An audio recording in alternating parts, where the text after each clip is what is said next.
Programa Palavra Espírita, apoio cultural, Pampeiro S.A. Comércio de Automóveis, Drogaria São Francisco, sempre ao lado da comunidade, SEDIC, mantenedora do Clube do Livro Espírita Fonte de Luz, Sociedade Espírita Estudo e Caridade Lar de Joaquina, Walter Beltrame Casa Completa, Fest Bistrô, saboreie nossos sábados e segundas sem carne.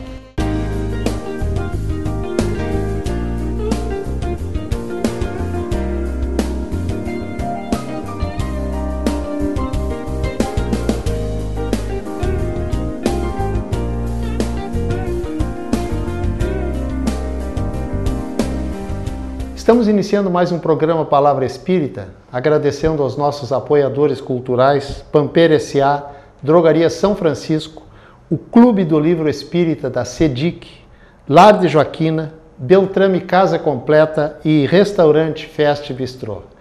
Estamos recebendo hoje o nosso companheiro Ney Bastos Cosme, do Centro Espírita Casa do Consolador Prometido de Camobi. E o Ney vem aqui por um motivo muito especial.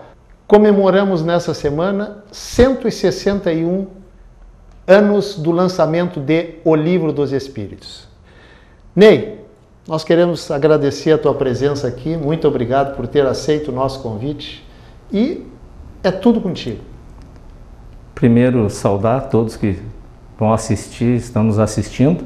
A gente vem aqui trazer uma colaboração como estudioso da doutrina espírita, que a parte que eu mais gosto, a minha participação na Casa Espírita, que eu procuro me envolver e sempre que eu tenho oportunidade de participar de seminário e em casa já virei noites, quando eu boto na cabeça determinado tema que eu quero descobrir a respeito da doutrina espírita, o nosso amigo Google está sempre acordado, então a gente faz companhia para ele, fica pesquisando, vai baixando o material para o computador para fazer pesquisas posteriores. Então a gente vem trazer a nossa contribuição da nossa pesquisa de alguns anos, né? Que especialmente essa pesquisa foi realizada no ano passado, quando eram 160 anos do lançamento do Livro dos Espíritos. Mas eu acho que nós temos que ressaltar, né, em todos os momentos, e especialmente nesses tempos de aniversário de alguma obra da doutrina espírita, a figura do professor Hipólito Leon Denizar Rivaio. Eu acho que nós, como espírita, nós conhecemos o Allan Kardec e não conhecemos o professor Rivaio, né? E o Allan Kardec é um personagem que reaparece na história terrena no ano de 1856, né? Quando o espírito Zéfiro, diz a ele que ele era o Allan Kardec. Então aí renasce o Allan Kardec. Mas quando Allan Kardec renasce, o professor Rivaio já tinha uma bela trajetória de algumas dezenas de anos na Terra, né?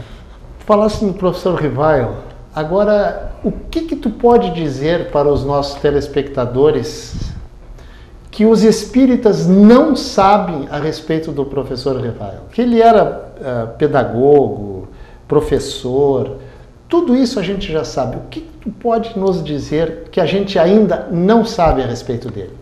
Nós podemos falar um pouco da herança espiritual que ele trouxe para essa existência.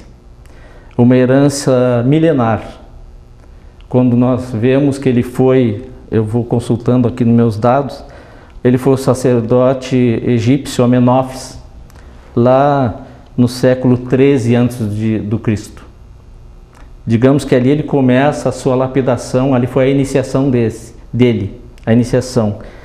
Depois ele é o Allan Kardec, o druida,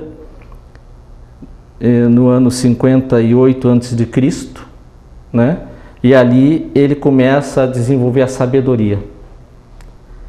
Posteriormente, ele foi o centurião Quirilius Cornélios, o centurião que cuidou de Jesus na prisão. Era uma existência do professor Hipólito, lá atrás.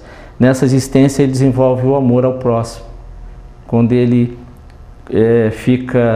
tem piedade de Jesus na prisão, embora sendo um centurião.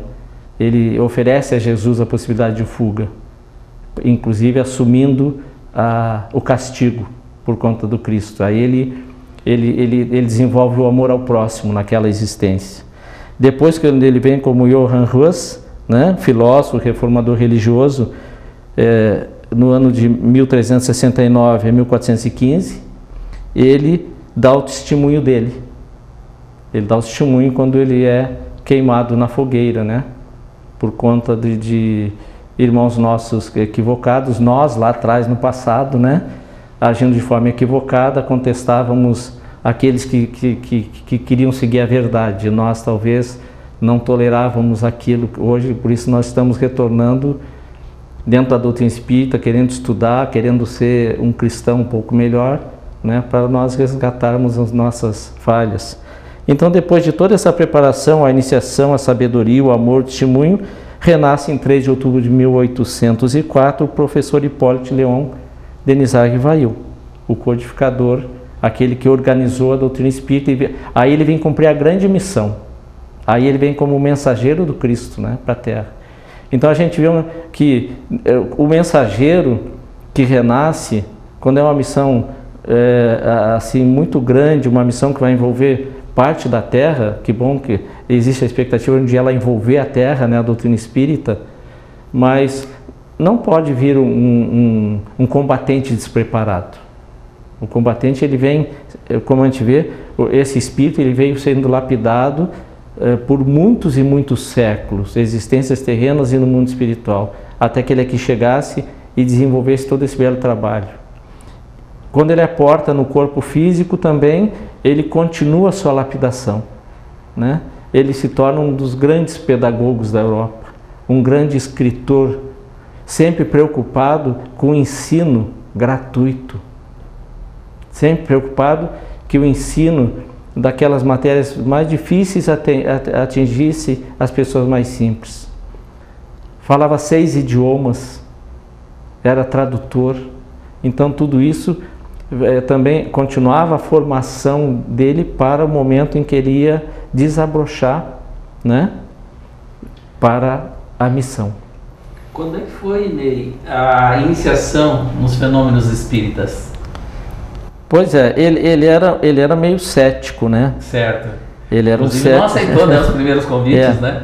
E quando foi dito para ele em 1854, que ele ouviu falar das mesas girantes, que o senhor Fortier falou para ele, ele não deu muita importância, né? Ele encontrou o senhor Fortier, que já se conhecia há muito tempo, e que o senhor Fortier teria dito a ele, já sabe da singular propriedade que se acaba de descobrir no magnetismo? Porque como eles eram ele era magnetista, né? Trabalhava com magnetismo, eles já achavam que aquele movimento das mesas, a possibilidade de movimentar um objeto, era o magnetismo humano que fazia aquela movimentação.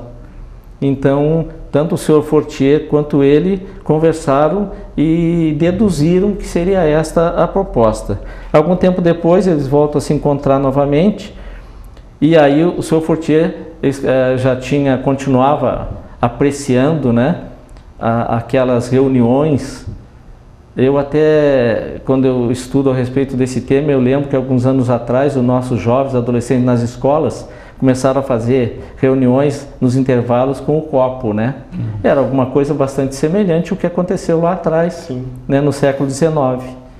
E muito grave que os nossos jovens não tinham conhecimento, não tinham disciplina naquilo que realizavam, estavam se expondo. Mas não era o caso lá atrás, porque lá já era uma proposta da espiritualidade, de começar os rudimentos do fenômeno, né, para que depois começasse aqueles fenômenos rudimentares se desenvolverem, se melhorarem, mas começou com, digamos, com as batidas nas paredes lá das irmãs Fox, né? E aí então o senhor Fortier diz ao professor, né, temos uma coisa mais extraordinária na movimentação das mesas. Não só se consegue que uma mesa se mova magnetizando-a, olha, eles continuavam achando que era o magnetismo, como também que fale. Interrogada, ela responde. E aí que Kardec, né, só acreditarei quando ver e quando me provarem que uma mesa tem cérebro para pensar, nervos para sentir e possa se tornar sonâmbula. até lá permita que eu não veja no caso mais do que um conto para fazer-me dormir de pé. Ele continuava duvidando. Continuava cético. Mas isso depois a gente vai ver que Kardec, esse ceticismo dele, fez com que ele não aceitasse nada que ele tivesse dúvida. Perfeitamente. Né? Que ele peneirasse tudo em várias peneiras, ele fazia várias avaliações daquilo. A bem da verdade é o que o Espiritismo prega até hoje, né? Fé raciocinada. Exatamente. Né? Depois, em janeiro de 1855, né? É um momento decisivo, porque ele ouve falar mais uma vez sobre isso, através do Sr. Carlotti, e começa a despertar. E em maio de 1855, ele vai à casa da sonâmbula senhora Roger, na companhia do Sr. Fortier, seu magnetizador. E lá ele observa esses fenômenos que já haviam falado para ele. E é convidado naquele momento, né, a assistir reuniões já de uma forma que já era mais experimentadas, outros resultados na casa da senhora Plane-Maison. Onde que nessas casas aí as mesas eram nas reuniões, sim. Uhum. E lá na senhora Plane-Maison, onde ele vai, nós estamos no ano 8 de maio de 1855, né? Lá ele vai, às 8 horas da noite, e ele nos diz que foi aí que pela primeira vez presenciei o fenômeno das mesas que giravam, saltavam e corriam, em condições tais que não deixavam lugar para qualquer dúvida. Né? Aí ele começou a ver que tinha alguma coisa por trás daquilo, né? Ele começou a ver que eram já movimentos inteligentes, né? Então havia uma origem inteligente produzindo aquilo. Agora, Ney, é possível dizer qual foi o método que o Kardec, aí já não é mais Hippolyte, e sim o Kardec utilizou na formatação do Livro dos Espíritos? Até aí ele não sabia o que estava sendo produzido, né? Como um educador, a ideia dele é que esse material que ele estava recolhendo fosse usado para estudar em pequenos grupos, para ele se instruir e para pessoas que quisessem aprender junto com ele. Era esse o pensamento dele, né? E lá atrás ele já tinha sido comunicado, né, que era chegada a hora, o Espírito de Verdade já havia falado para ele, em junho de 1856, que era chegada a hora da reforma religiosa, para a qual se fazia necessário somente o homem. E é onde ele é dito para ele a missão dele, né? E ele acaba aceitando a missão. Ele responde ao Espírito: aceito o encargo da providência sem restrições nem reservas. Mas havia dito para ele as pedras que ele teria que remover do caminho, ou contorná-las, né? Porque ele perguntou para o Espírito, e se eu não aceitar? Aí ele disse aquela famosa: se tu não aceitar, outro vai aceitar. Nos meus estudos, o outro, eu já li a respeito, né? Não lembro a origem da minha leitura, mas eu procuro ser usar o método do Kardec, que teria Leon Denis, se Kardec falhasse. E a gente lendo os livros de Leon Denis, são obras belíssimas e entre aspas, não são psicografias. Então é pura inspiração. As obras de Leon Denis é pura inspiração. Muito bem. Nós estamos chegando ao final do nosso primeiro bloco do programa Palavra Espírita, agradecendo aos nossos apoiadores culturais Pamper S.A., Drogaria São Francisco, Clube do Livro Espírita da SEDIC, Lar de Joaquina, Beltrame Casa Completa e Restaurante Fest Bistrô. A gente, em 2 minutinhos, é rapidinho, a gente já volta.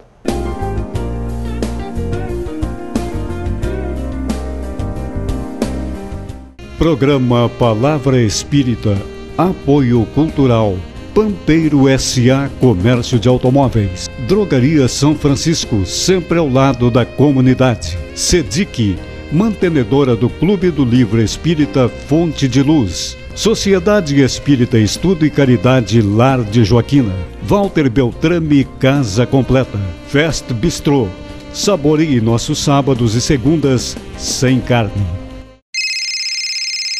Uma conversa pode transformar uma vida. Por isso, compartilhe conosco aquilo que você não divide com mais ninguém. O CVV está com um número novo. Ligue 188. A ligação é gratuita de qualquer localidade do estado. Atendimento 24 horas. Disque 188 e converse com um de nossos voluntários. CVV, Centro de Valorização da Vida. A linha que faz você seguir em frente.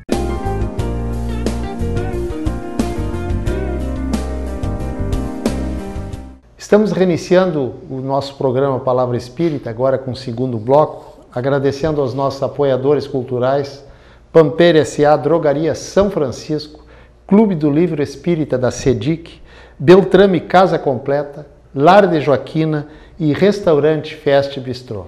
E está conosco hoje, falando a respeito do Livro dos Espíritos, Ney Bastos Cosme, lá do Centro Espírita A Casa do Consolador Prometido. Porque exatamente nesta semana a doutrina espírita, o espiritismo, na verdade, o movimento espírita, comemora 161 anos do Livro dos Espíritos. Muito bem. Ney, havia disciplina, organização nos encontros que se realizavam com fins de colher ensinamentos? No início não havia, porque eram reuniões para divertimento. Sim. Justamente quando Kardec começa a participar, que ele observa que havia algo mais sério, ele propõe, né, na residência Baldin, que as reuniões tivessem hora exata para começar, porta fechada, que se fizesse uma prece. Inclusive, quando ele faz essa proposta, o Espírito Zéfiro propõe uma prece, dita uma prece, que seria a prece utilizada quando da abertura dos trabalhos de uma forma mais coerente com o que temos hoje. E foi interessante que muitos daqueles, quando foi decidida então essa proposta do professor Rivaio, de que fosse dessa forma, o vulgo Allan Kardec. Aí era professor Rivaio. Ainda era professor Rivaio, né? Ele ainda não... Ele faz essa proposta e resolve então que seria começou no 1º de janeiro de 1856. Começou num dia bem interessante, né? Uhum. Um marco, 1º de janeiro de 1856, às 8 horas da noite. E só que interessante é que o professor Rivaio, quando abre os trabalhos, não lê a prece que havia sido proposta pela espiritualidade. Muito pelo contrário, se põe de pé, numa posição de respeito e faz uma prece espontânea. Então, dessa forma, começam os trabalhos. E muitos que iam naqueles encontros por diversão, por curiosidade, até talvez por evocarem familiares desencarnados, como a gente sabe que isso ainda acontece hoje em muitas sociedades espíritas, essas pessoas viram que aquilo havia se tornado sério, que havia uma disciplina para se comportar, para participar da reunião, começaram a se afastar. Foi feito, digamos, uma triagem. Os curiosos se afastaram e ficaram os que estavam interessados no trabalho, no aprendizado. Mas agora me explica uma coisa, o professor ele nunca julgou que tudo aquilo, aquelas respostas que ele recebia dos espíritos, não seria fruto da sua própria mente, da sua própria imaginação? Ele tinha muita preocupação com isso, porque nós na nossa própria existência, nós temos que compreender o que é inspiração e o que é intuição. Intuição é brotar nas minhas ideias algo que me pertence. Esse algo pode me pertencer de aprendizado dessa existência ou de aprendizados de existências anteriores, faz parte da minha bagagem intelectual. Perfeito. Isso eu estou tendo uma intuição, é meu. A espiritualidade pode me auxiliar a me intuir. Digamos, eles vão lá nos meus arquivos e abrem a pasta e dizem para mim, está aqui, agora tu lê. Mas é meu, me pertence. E a inspiração nos vem de fora, é um conhecimento que não nos pertence. E Kardec, como ele era um homem que, desde os primeiros anos da idade terrena, sempre estudando, sempre na busca do novo, do aprendizado, ele tinha muita dúvida. Ele duvidava que aquilo poderia não ser da espiritualidade. Então, mesmo que ele recebesse aquilo através de uma médium, ele passava posteriormente aquilo à triagem de outra médium. Ele jogava na mesa aquela mesmo conhecimento para ver se a espiritualidade confirmava ou negava. E ele tinha medo que aquilo fosse dele. Então ele tinha essa preocupação, que é o que nós chamamos do animismo, né? O médium... O que é o animismo? O animismo é quando eu dou uma comunicação de mim mesmo. O Chico Xavier nos ensinava, nos deixou, né? Vai continuar nos ensinando, que não existe a comunicação sem um percentual anímico. O médium recebe o pensamento de um espírito e o médium veste o pensamento com as palavras dele. No momento que o médium veste o pensamento com as palavras dele, médium, ele colocou parte dele, da cultura existencial dele, na comunicação mediúnica. Então aí há um percentual anímico. Claro que o médium experimentado, à medida que vai educando a sua mediunidade, ele tenta ser o máximo de fidelidade ao pensamento que ele está recebendo. Mas o próprio Chico dizia que sempre haverá um percentual de animismo. Então, o animismo é se eu dou é possível um médium numa reunião mediúnica, ele dar uma comunicação, e não é uma comunicação mediúnica, é uma comunicação, pode ocorrer de abrir-se um arquivo de uma vida desse médium, de uma existência lá de trás. E ele precisa, por bondade do plano espiritual, fazer o catarse. Às vezes naquela existência ele sofre de uma tristeza, de uma melancolia e não vê razão. Pode procurar recursos médicos e não tem uma existência florida e ele sente espinhos na carne. Então o plano espiritual pode facilitar que aquele médium, aquele trabalhador espírita se libertar. E ele pode dar uma comunicação de um personagem que ele viveu numa vida passada. É uma comunicação anímica, ele está sendo médium dele próprio. Certo. Não tem a interferência dos espíritos. Perfeito. E o Kardec tinha essa profunda preocupação, que não tivesse nada dele, era dos espíritos. Certo. O que levou então o Kardec a escolher o título do livro? O título do livro.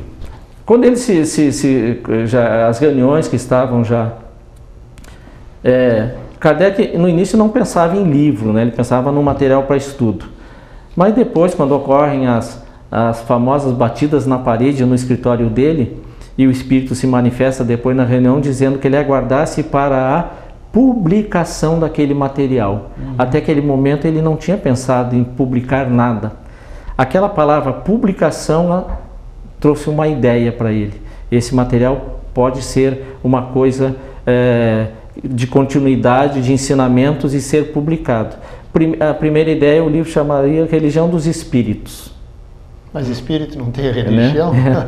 Religião dos Espíritos. Mas depois ficou a dúvida. A espiritualidade já tinha inspirado a ele, passado a ele, que haveria continuidade, que aquela torneira de água boa, de luz, não fecharia, continuaria mandando material. E então ele pensou, como é que nós vamos chamar Religião dos Espíritos, depois se terá continuidade? E também ele tinha preocupação com a avaliação da igreja da época, que era uma espécie de um poder paralelo na França, junto com o imperador.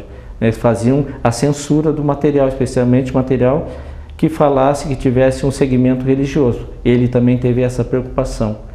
Então aí que ele surpreende no dia 18 de abril, quando ele entrega o livro aos companheiros que haviam participado da tarefa com ele, com o título do livro, que os companheiros dizem, mas não seria Religião dos Espíritos? Ele não gostou de o título ser O Livro dos Espíritos. E aí o companheiro que estava mais próximo no diálogo disse, ficou melhor. E aí ele dá essas explicações. Mas a explicação fundamental, interessante que ele dá, e é interessante que a gente, quando ler o título do livro, tente perceber o que, como nos diz a espiritualidade, nos diz Jesus, a gente tem que ver o que está atrás das letras, não é a letra, né? A letra mata, o espírito vivifica, o espírito que está atrás da letra. Sim. Que o livro vem dos espíritos, a origem do livro. O livro é dos espíritos como origem. E o livro, ele é para os espíritos também.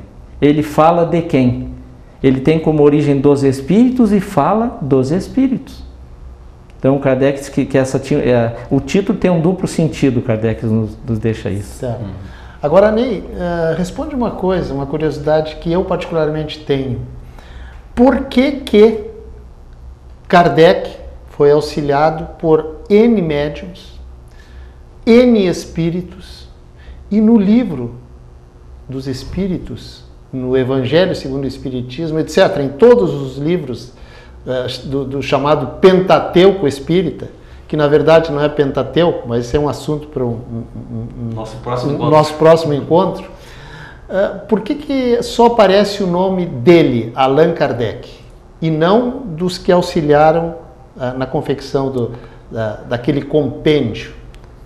Ele tinha sempre a preocupação com a perseguição religiosa, porque ele já havia já o conhecimento lá das irmãs Fox, que sofreram perseguição, né, nos Estados Unidos, e inclusive não arranjavam nenhum emprego digno, por um motivo delas serem na época taxadas de bruxas, mas na realidade eram médiums, né? Então já começou ali ele ter a preocupação de expor o nome das médiums. Por que expor das médiums? Porque eram jovens, né? No lançamento do Livro dos Espíritos, as médiuns que participaram tinham 18 anos, 16 anos, 14 anos, as médiuns principais. Sim. E ele tinha medo de expor essas jovens, né? Até porque também já tinha o conhecimento de Hermâncio do Foucault, que havia escrito o livro Joana d'Arc e sobre São Luís, e a igreja também a tinha excomungado ali na própria França. Então ele tinha esse medo. Então ele não quis expor as pessoas, ele resolveu afrontar sozinho. Se tivesse que haver perseguição, seria ele o autor.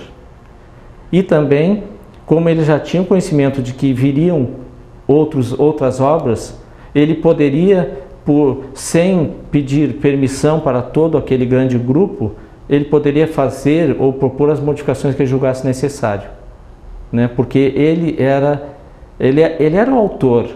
Por que ele era o autor? Porque Kardec foi um grande médium de inspiração. Todas as notas que nós vemos no Livro dos Espíritos foram escritas por Kardec, mas ele também nos fala que foram escritas por ele com a avaliação, com a revisão da espiritualidade. Ou seja, ele recebia a inspiração e depois colocava na mesa para que fosse, e muitas foram modificadas. Ney, nós temos 1 minuto tão somente, e nesse 1 minuto eu gostaria que tu esclarecesse a todos que nos assistem que Kardec não era um médium audiente, escrevente, psicógrafo. O Kardec era um médium por inspiração. O Kardec, ele tinha a mesma mediunidade que particularmente eu tenho. Eu recebo a inspiração. E quando Kardec diz que todos somos médiuns, sim, justamente porque todos somos inspirados. Independente do nosso segmento religioso, se pararmos para pensar como é que o nosso anjo da guarda, que existe em vários segmentos religiosos, age na nossa vida? Nos inspirando. Inspirando, tá certo? Então todos somos médiuns de inspiração. Não, porque tem muita gente, inclusive espíritas, que acha que Kardec tinha N faculdades mediúnicas, absolutamente. Isso não é eu que estou dizendo, a história que conta. Ali própria, as faculdades mediúnicas eram rudimentares naquele momento, exatamente. Depois que começou elas desabrochar nas próprias jovens. Elas começavam movimentando a cesta com o dedo, depois já escreviam com a mão e daqui a pouco estavam dando comunicações psicofônicas. Perfeito. Infelizmente, nós estamos chegando ao final do nosso programa Palavra Espírita, mas desde já eu vou dar uma notícia aqui que o nosso assunto sobre o Livro dos Espíritos prosseguirá na próxima semana, com o nosso amigo Ney, estará presente, trazendo mais curiosidade. Inclusive, nesse finalzinho, gostaria que o Ney mostrasse um livro.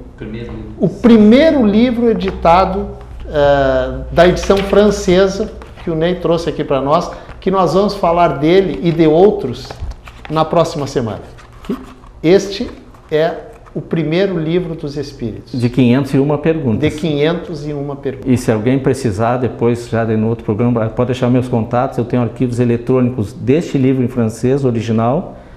Em francês, a primeira impressão da segunda edição, que é raro no mundo. A gente conseguiu. Tem vários arquivos que o pessoal pode pedir, a gente repassa. Perfeito. Ok, mas isso vai ficar para a próxima semana. Estamos agradecendo ao Ney. Ney, muito obrigado. Até a próxima semana. Estaremos juntos. Por ter aceito o nosso convite aqui. E agradecendo também aos nossos apoiadores culturais, Pampeiro S.A., Drogaria São Francisco, Clube do Livro Espírita da SEDIC, Lar de Joaquina, Beltrame Casa Completa e Restaurante Fest Bistrô. Agradecemos a você que nos prestigia. Muito obrigado e até o nosso próximo programa.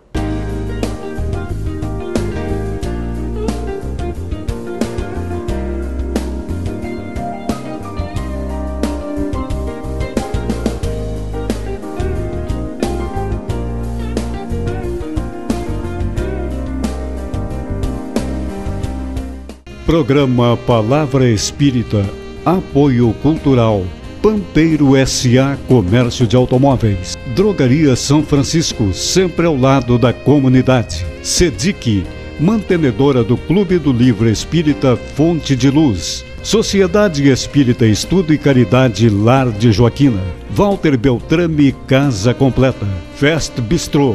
Saboreie nossos sábados e segundas sem carne.